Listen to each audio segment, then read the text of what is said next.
All right, it's Thursday again, and tomorrow is Friday again. And this week's Pharashat is Vayera. Vayera. Pharashat Vayera is Pharashat Hayirah. Pharashat is fascinating. Where do I begin? Where do I begin? Yeah.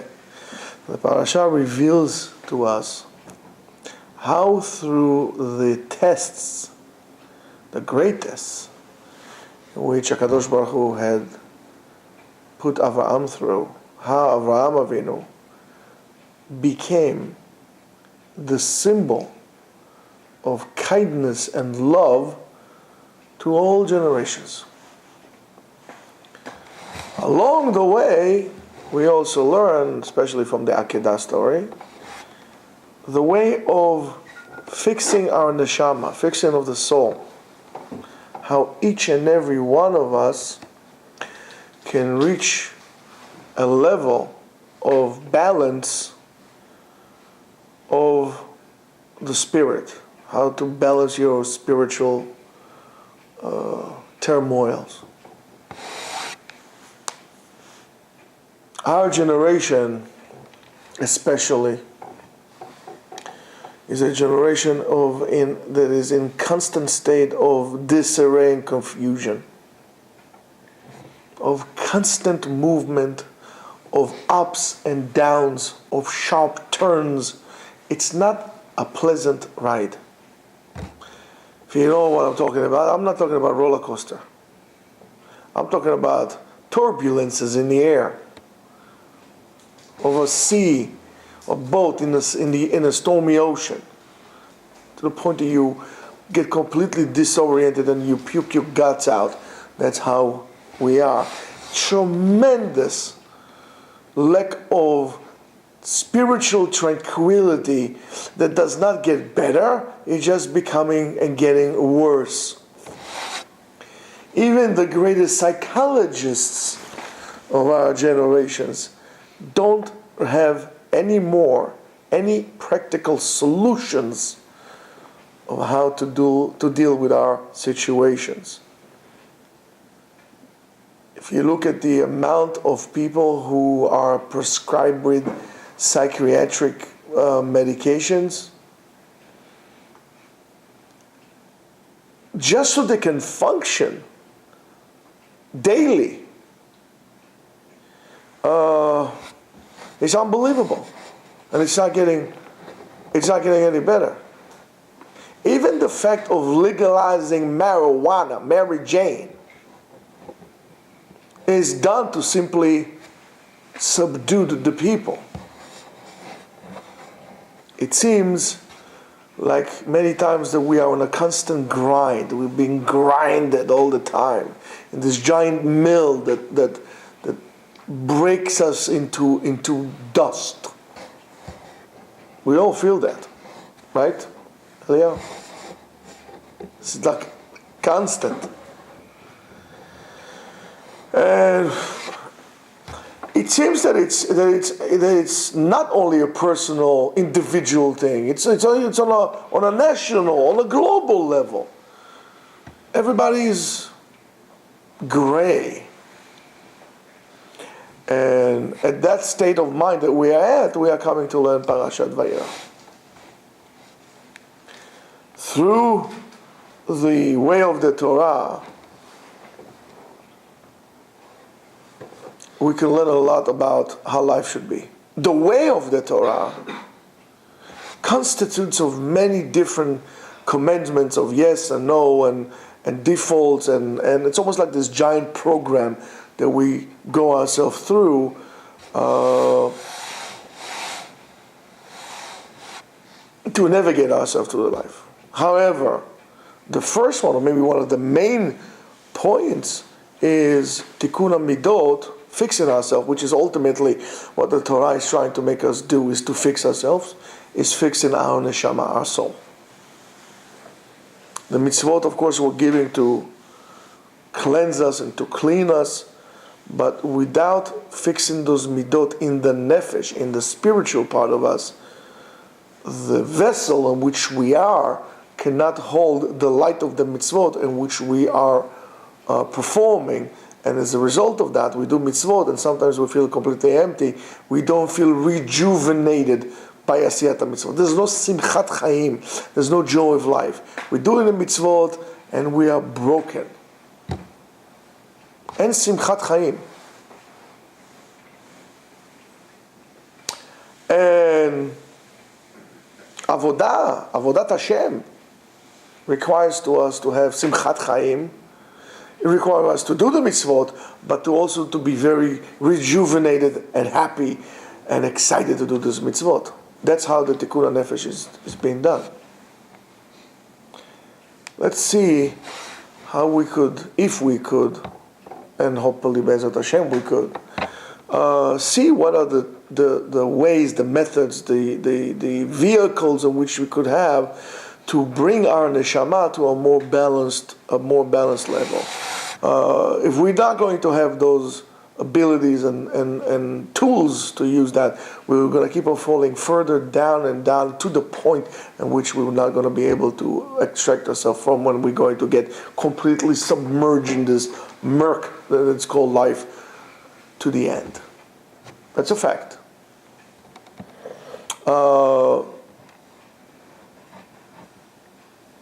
Which is very interesting that the further down we go, the more behemic we become, the more we need those behemic excitements to remind ourselves that we're still alive. However, as a result of that, our life becomes unbearable and removes us further from our true destiny that which we should reach. Of course, the spiritual world, from the Torah, from the Dvikut in HaKadosh Baruch Hu. And again, it doesn't make a difference if we're doing it as a society, as individuals, as a city, as a nation, and so on and so forth. It happens to all of us. And it happens on all scales. In the macro and the micro, on the big and the small, on the large and the minute, in all levels of existence, it reflects itself, and we affect it. You see communities that are with big resources and so on, that are dead, and you see people with big resources that are spiritually dead. You go to a shul, which is amazing externally, but internally it's dead. It's because of that imbalance that we fall ourselves into. We need to know that our parasha is a direct continuation, and maybe even one parasha between this one and the one before us. You know that Sefer Bereshit is always divided by two parashiot. Every two parashiot a different topic. In a way, this is actually one parasha divided into two. Ikar parasha, the main point of this parasha, is the life of Avraham Avinu. And I'm saying the word Ikar, the main focal point is the life of Avraham Avinu, because Chumash Bereshit, Sefer Bereshit,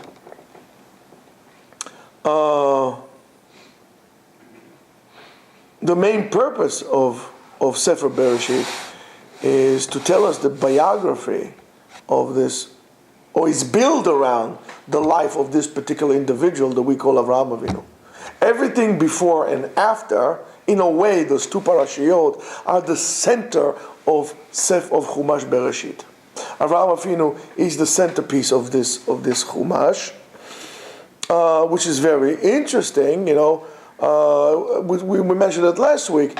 It doesn't tell us anything about the childhood of Avraham Avinu. It doesn't say about how he got to where he got, because it doesn't really important. You should know, as I said before. Those points are, of course, a reflection to all of us. It's not how excited Avraham Avinu became in a cave finding God.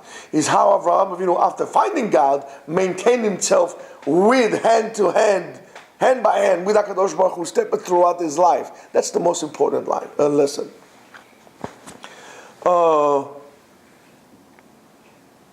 And we don't hear about Avraham Avinu life after this ordeal. It's like very few things. I mean, that's it. It's gone, and then all of a sudden he's dead, and just 2 parashiot, and Avraham, he's out of our life, so called.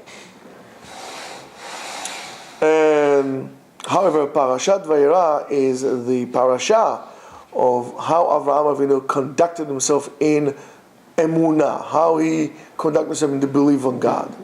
And what we call להתהלך לפני האלוקים, how you walk in front of God.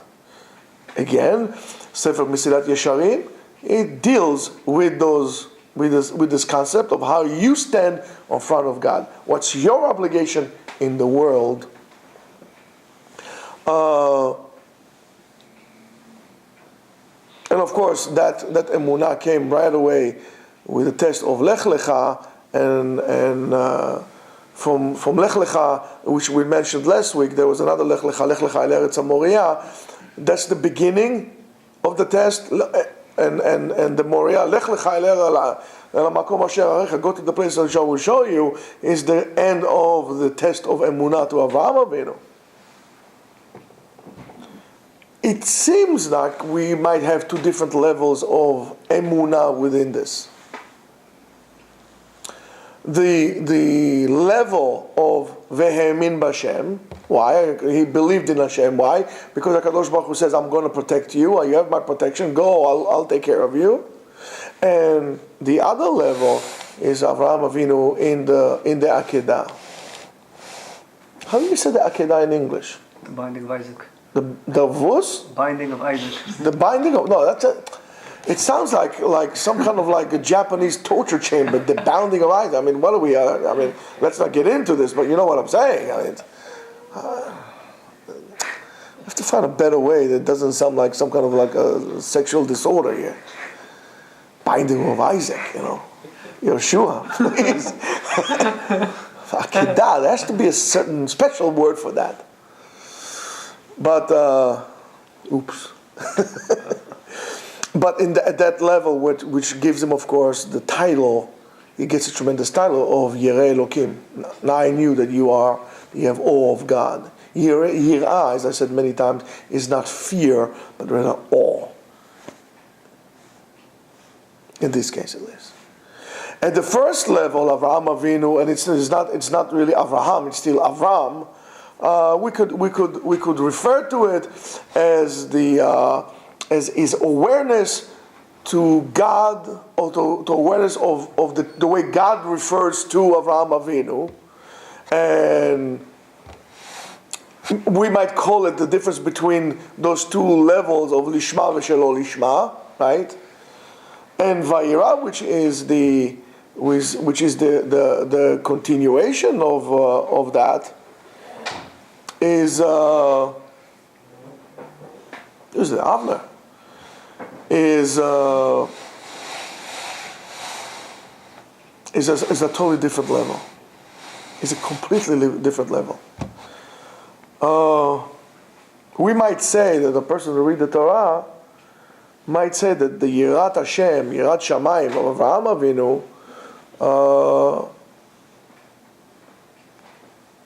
is by the concept of Lech Lecha.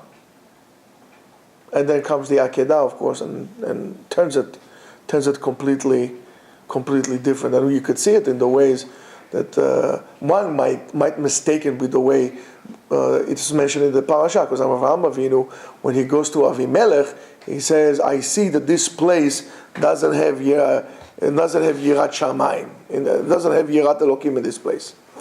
So one might translate that the Yirat Shamayim that Avraham Avinu has refers to a fear of God, right, in order to maintain law and order in the place.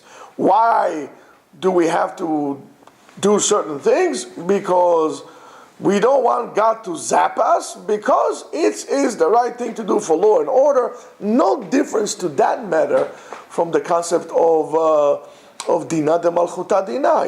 Ish et Achiv, if it wasn't the awe of Malchut, Ish et Achiv Chaim Belahu, right? we need to keep order, like a rational type of a thing. Why do I need to keep order and you need to keep order? Because if it's not, we agree that we might come to actually kill each other. So one might think that in this reference to the Yirah that Avraham Avinu is saying, and so on and so forth, it has to do with some kind of a global law and order that needs to be maintained for the benefit of the human being. It's good for you people to do what I say, therefore that's what you're doing. You might not want to, and so on. That's of course a different level. And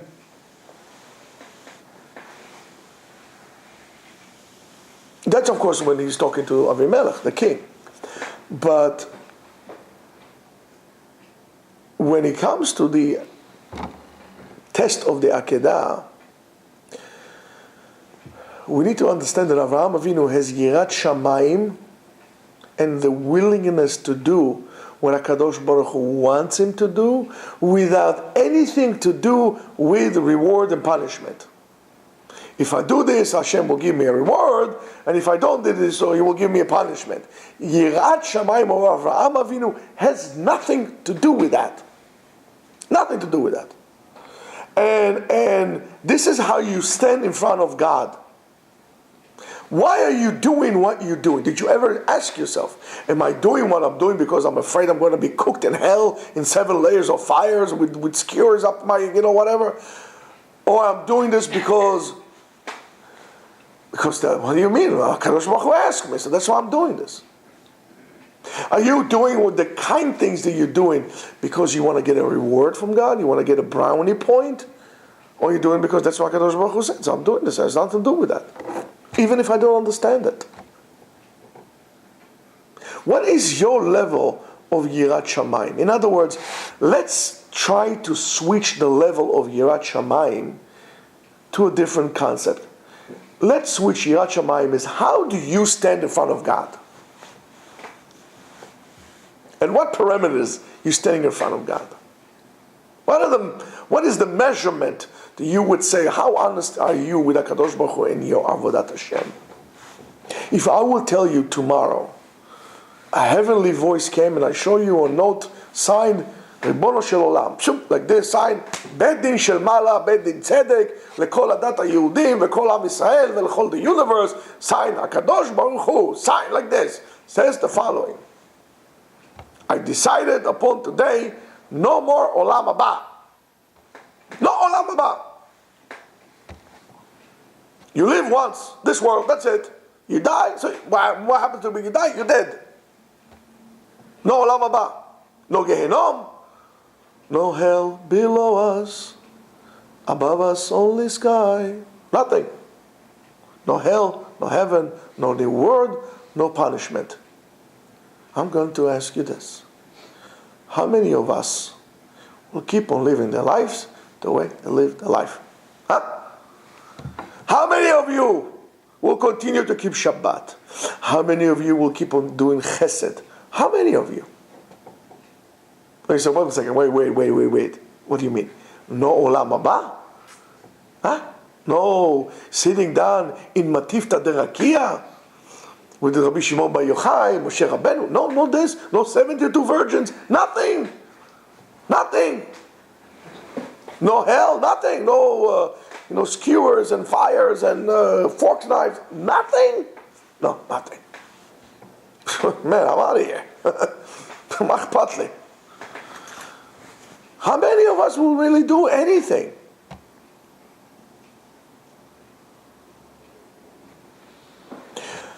If Chaz v'Shalom HaKadosh Baruch Hu say, guys, you know what? I'm retired. That's it. I'm retiring. I'm going to pension. I have nothing to do with this world anymore. I'm retirement. Don't. How many of you will continue living life according to the Torah? How many? Did you ever ask yourself? Sometimes I'm afraid to ask. Because the answer that you get is like, oh my goodness, what am I, a liar? I'm lying to myself. Who am I fooling? I'm not fooling anybody.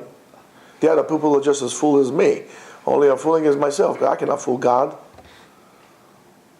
That's the point of emunah.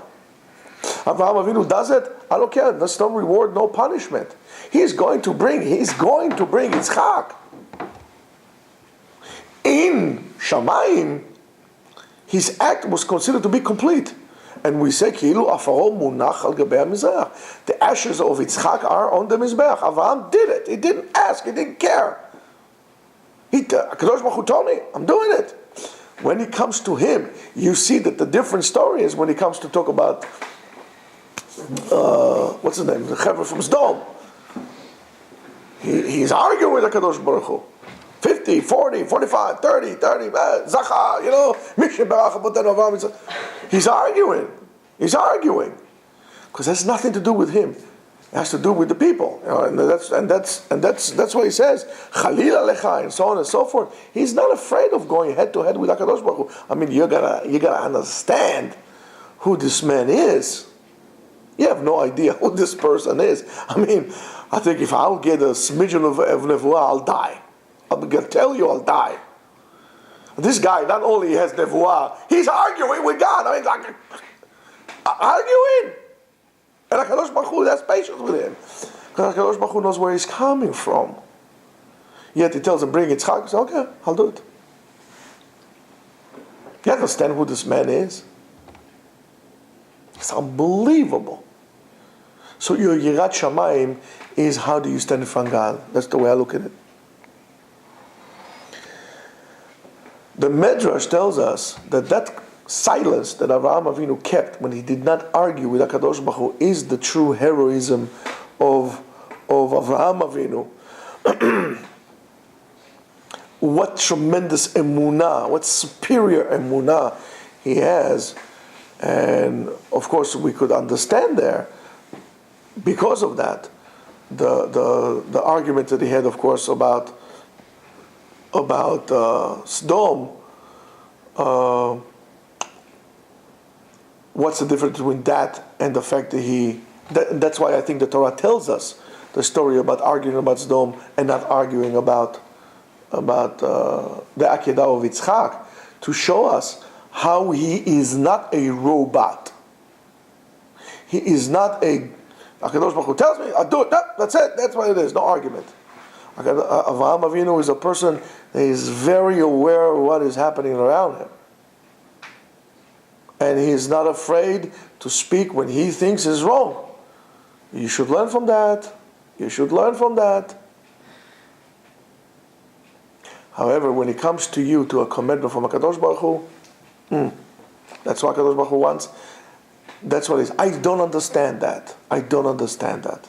I'm sure Avraham Avinu, when he heard it, he said, all right, terrific, thanks, thank you. All right, Yitzchak, yalla, aviensi, idisuda. Let's go on the pickup truck. I'm going to make you shish kebab now. All right, no problem, yes, it's mitzvah. Hashem yichud. Avraham Avinu understand what we don't want to understand. Avraham Avinu understood that you don't have to understand everything. We want to understand everything because we don't want to understand anything. I know it sounds stupid, but it's not. In our search to try to understand, we actually don't understand anything, and we miss up on doing what we need to do. You don't have to understand everything. Nobody owes you explanation to everything you do. You cannot come up with answers to what you do. You want an explanation about somebody else does? Somebody owes you anything? Does HaKadosh Baruch Hu owe you anything? Why do you think you need explanations from him? How dare you ask questions on God? How did he allow to do this? And HaKadosh Baruch Hu allows to do that. And why does he do this? And why does he do that? Let me ask you this. Can you give me an explanation on anything you do? How many times have you asked, excuse me, why did you do that? Says, I don't know. You don't know what you did. You want to understand what HaKadosh Baruch Hu is doing, and why is he doing that? It's not because you are dumb or stupid. It's just because your emunah is not in place. It's just not there. when he accepts this commandment, and he takes the chamor and he does this whole thing, that's called shlemut ha'emunah. His emunah is complete, is intact. And on that, Avraham Avinu does not argue with you. He keeps silence. He mounts his donkey first thing in the morning, and so on the text. On that, by the way, on that donkey, Abarbanel, or should I say appropriately, I should take this time and actually tell you something. The great scholar, and is great, phenomenal, Don Yitzchak Abarbanel, that's not his name. I should tell you that, and you should know it. His name is Don Yitzchak Abravanel. No, Abarbanel, Abravanel. Learn something from it's Don Yitzchak Abravanel. And he said something very beautiful. He says the following, I'll quote him, Kavash et hachomriyut shebo. He overcame his materialistic tendencies inside of him.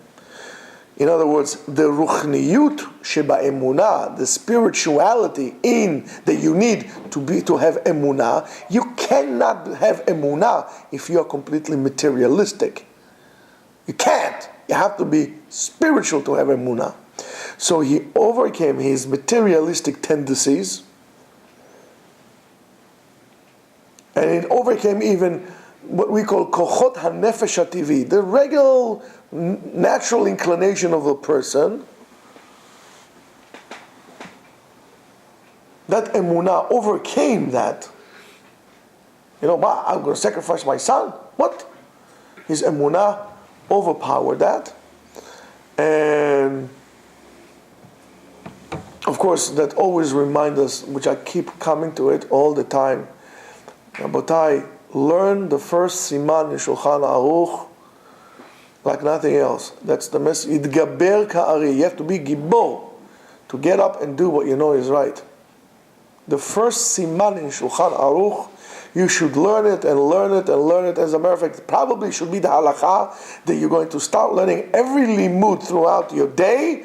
Learn this Shulchan Aruch, with the Ramah and with all the mefarshim around. Learn this siman. What does it?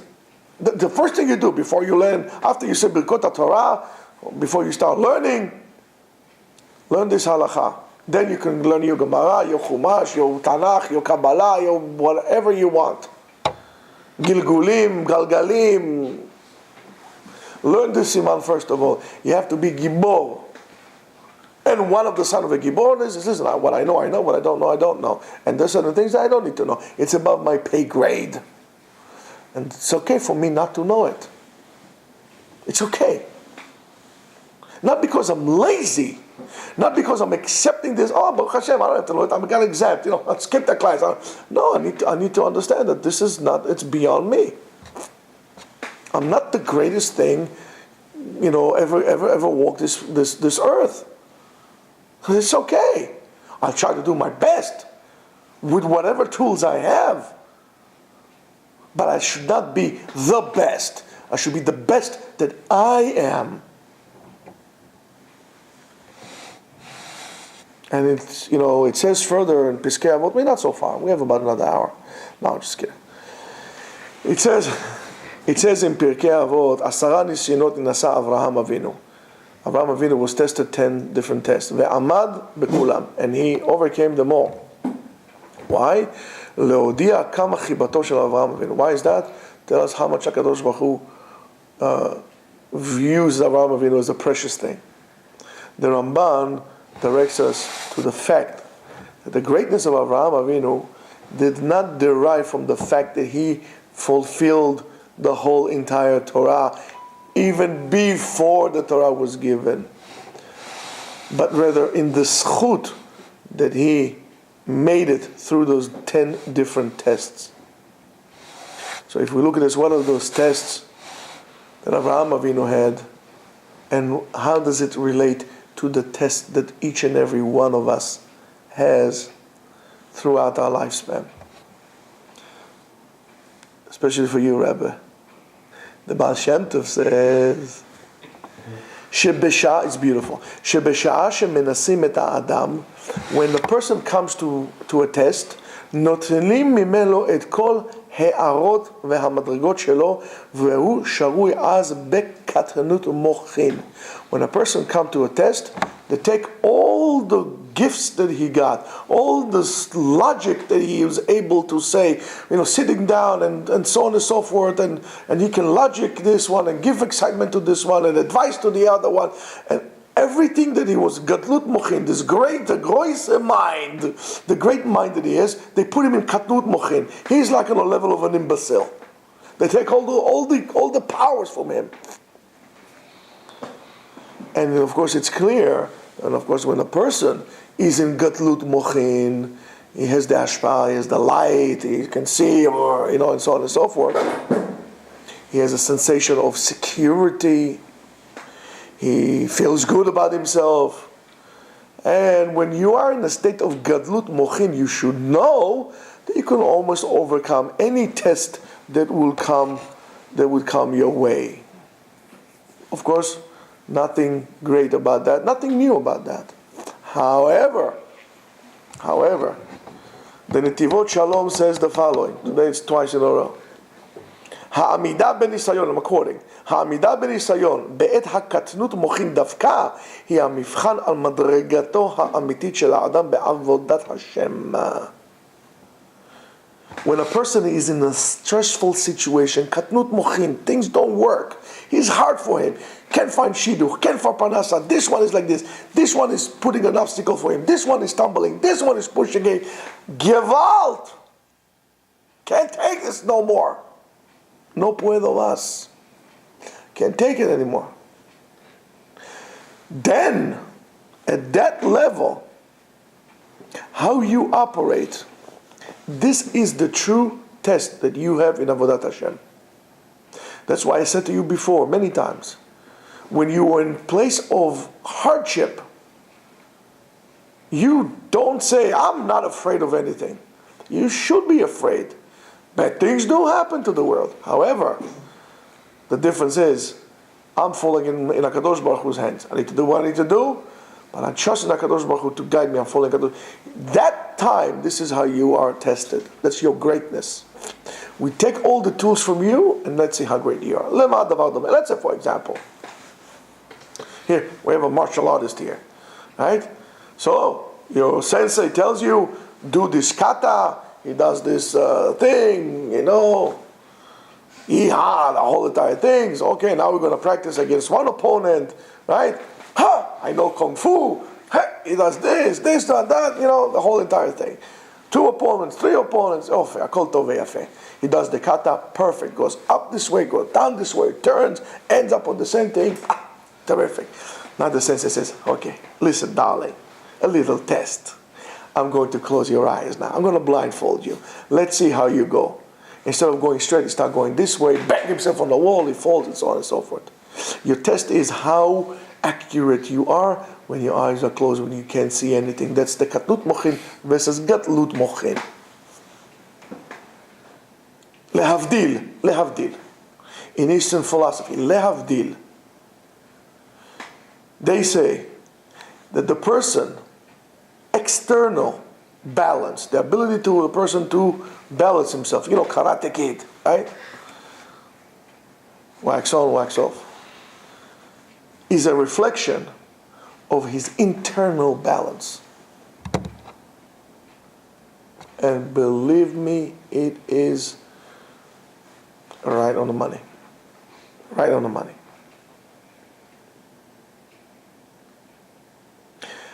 When things are hard for you, are you running to Hashem or you're running away from Him? I told you 1,000,000 times. David HaMelech told you that. Your own parents will abandon you. Your own parents, your own mother, everybody, your wife, your kids, your friends, your parents. Kadosh Baruch Hu will always be there for you. How much do you know that? How much?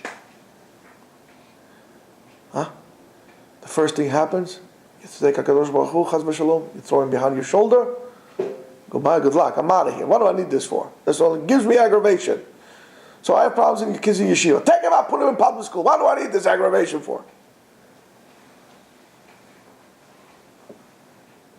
What is your level of emunah? What is your level of connection to HaKadosh Baruch Hu? That is determined. Not when things are easy for you. That's your connection between you and your wife. How well you get along with your wife determines with how well you get along when things don't go your way. That's why I said to couples, I'm not here, advocating people to fight. However, a couple that does not fight and does not argue, does not fight, does not argue, for sure will get divorced. Why? Because the first time they do, they'll split.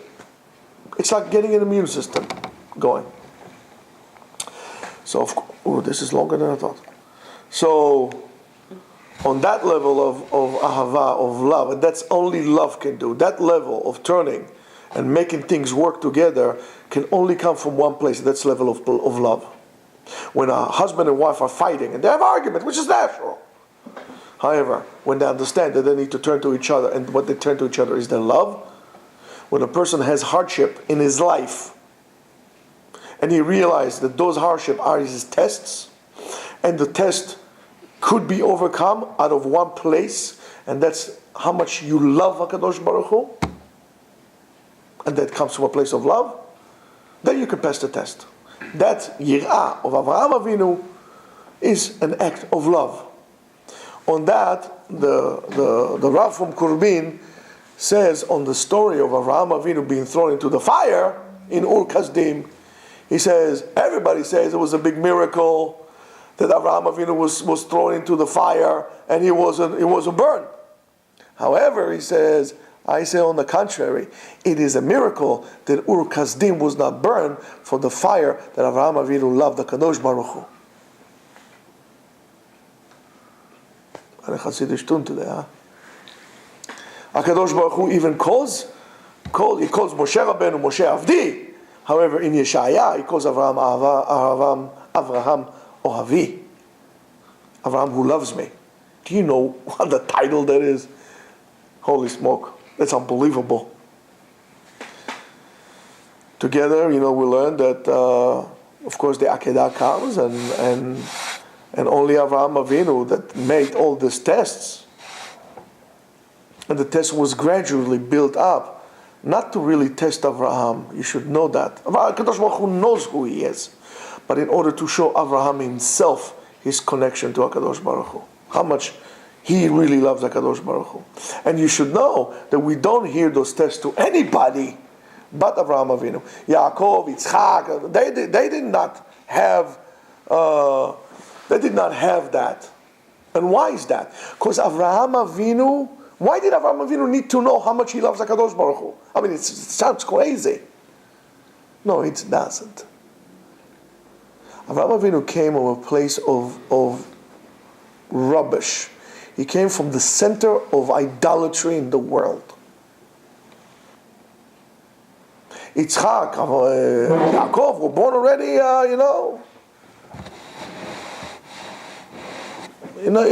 they were from birth. FFBs. So from Avraham Avinu's nature, he grew up in an environment that was complete opposite of what HaKadosh Baruch Hu wants from you. Avraham Avinu needs to show himself that he's able to overcome this, and he's elevating himself level after level to a level of love to HaKadosh Baruch Hu, which would become natural. Even in a way it was unnatural for Avraham Avinu to love God because he was born in this environment. However, the other people didn't. They were born in mitoch kedusha, and their teva, the character was of kedusha. And really, what does it have to do for me? What does it have to do with me? It's very simple. That concept. איפה היית, יא חתיך? איפה היית? רבי נתן. בלבוא עליו נתן הנביא כבוא אל בת שבע. בת שבע. איזה בת שבע? בת 8. בת שבע, מכיר את זה? לא, לא עכשיו, לא. אחר כך אני אשאיר לך אותו. Why is this story of Avraham Avinu and this test of Avraham Avinu important to us, as we just said? Just because Avraham Avinu came from where he came. However, what does it do with me? It has to do a lot with me. It's a place of joy for us. Why? In our generation, there were many Jews who were born in houses that were far away from Judaism, where they eat pepperoni pizza for breakfast, shrimp with I don't know what for lunch, and who knows what they eat for dinner. Hanzir. Svinia.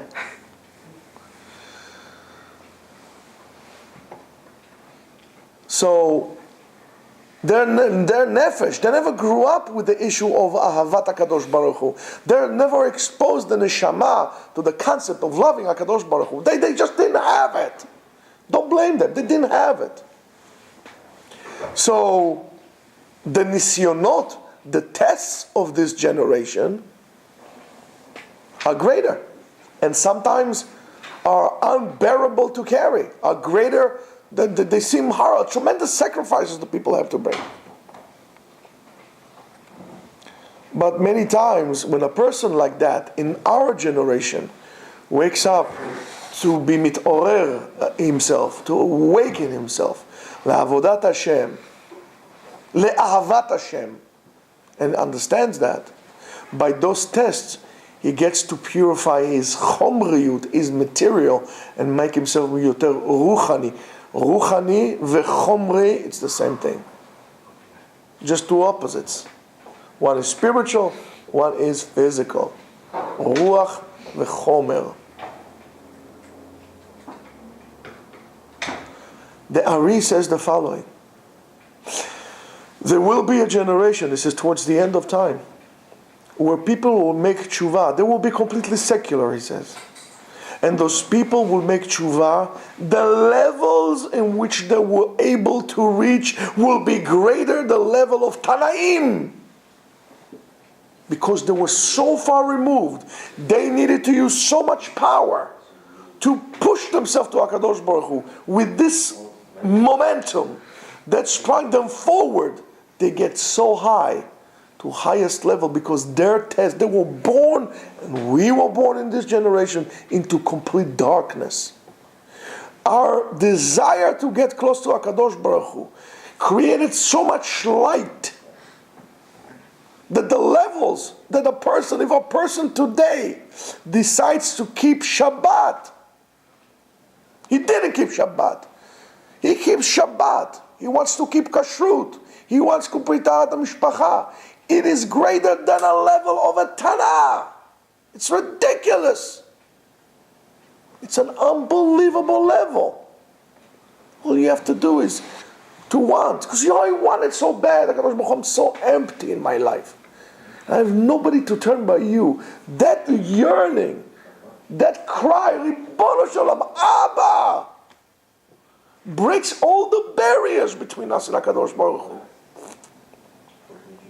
That shatters everything. And HaKadosh Baruch Hu is revealed to you in your life. But you need to cry from HaKadosh Baruch Hu, Abba, help me. I want you, I'm lost. Abba, I'm lost. I have nobody to turn. No one. The level that you can reach is unbelievable. Because you're doing it out of one thing, out of love. You realize at the moment of darkness how much you love HaKadosh Baruch Hu. And only from a point of love you can pass the tests that come your way. If you're doing cheshbonot, I'm going to be burned, I'm going to be this, you're going to fail your tests. You're doing it from love,